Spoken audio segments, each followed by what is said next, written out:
So what's up guys, it's Ash here and welcome back to a brand new video. Now in today's video guys, we do actually have some custom tactics and player instructions. This is for the 4-2-3-1 formation, so this is especially useful for newer players and people that just like a really overall balanced game.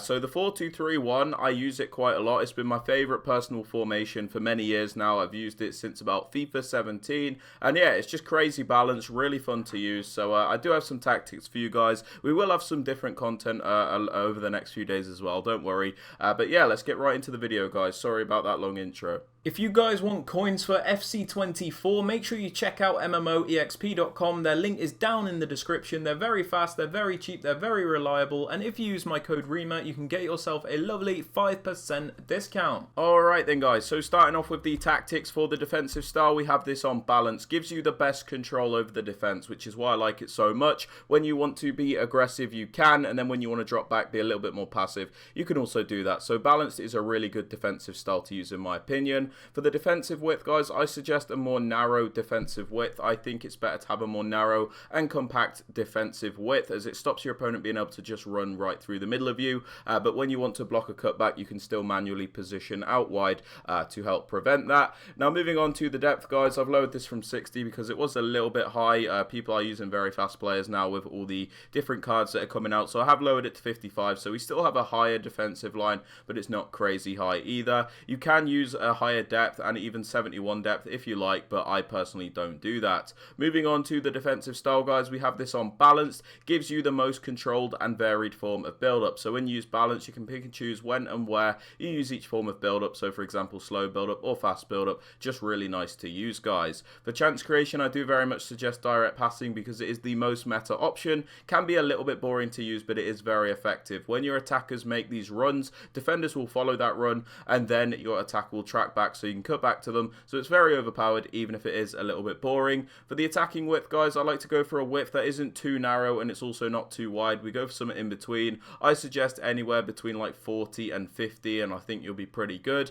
I prefer to go on the lower side so my players are a little bit closer together. Helps with playing through the middle, but yeah, it's completely up to you. Players in box, we have this on 5. Very, very balanced. We get a few players into the box. We don't overcommit everybody. And then corners and free kicks, guys, we just have them both on 1, but you can do what you want with that. Sorry to interrupt the video, guys, but I have noticed around 90% of you that watch the videos are not subscribed to the channel. So if you are enjoying the content or finding it helpful, please consider adding that subscription, as it does help me out massively. Also, don't forget to drop a like on the video as well. And with all that aside, guys, I hope you enjoy. Let's continue. Now, just quickly going over the player instructions, guys. On the striker, we just leave them on stay central and put them on mixed attack. We have them on stay central so that they're always in the central areas primarily, so your striker's always in the correct position to help you score those goals. Balance width can be alright, but I wouldn't say it is the most meta option to use, so stay central is pretty good.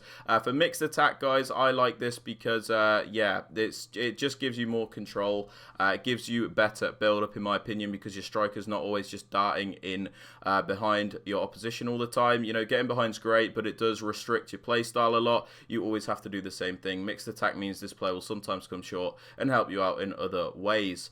For the cam, guys, we just leave them on the default settings and then pop them on get into the box across. We have them on get into the box across so they're just not hesitant to get into the penalty area and help you out. For the right cam and the left cam, guys, the exact same settings. We just also have them on get into the box across so they're not hesitant to get into the penalty area to help you out, a bit like the central cam. And we also leave these on basic defensive support as opposed to come back on defense, just because it makes it a bit more attacking minded. So when you get the ball back, these attackers will already be like higher up the pitch. It's a bit easier to attack when you win the ball back essentially. So you do sacrifice that 4-man midfield block, but I think it's really good, and your players still do defend quite well anyway. For the left CDM, guys, the more defensive one, stay back, cut passing lanes and cover center. Really defensive settings. We don't want this player flying forward since he is defensive minded. Cut passing lanes means you'll always look to break up the play and help intercept the ball, and then cover center so they primarily cover the central areas as opposed to the wings. For the right CDM, guys, I use a more box-to-box style player. So on this player, I leave them on the default settings and then put them on cover center. Default settings because, like I said, they are more box-to-box, so we don't just want to restrict them to defending. We want them to attack as well, so we just leave them on the default settings to allow them to do that. Moving on to the fullbacks, on the more attacking fullback, I have them on balanced attack and overlap. This is so we can get that extra width and stretch out the opponent's defense. Makes it very easy for the rest of your attackers to get in between the defensive line. And the overlapping run also does give you that wider angle, which is very underrated and underestimated by a lot of people. For the left back, guys, my more defensive fullback, stay back and overlap. So we always have at least 3 defenders back at a time, but when we send them on the overlapping run, they will add that extra width as well. For the 2 centre backs, I leave them alone, and then the keeper, I also leave them alone. But yeah, guys, that is it for the video. If you have enjoyed or found it useful, please be sure to drop this a thumbs up, sub to the channel if you are new, and don't forget to turn on notifications. And with all that aside, guys, I hope you have a great rest of your day, and I'll catch you all in the next one. Peace.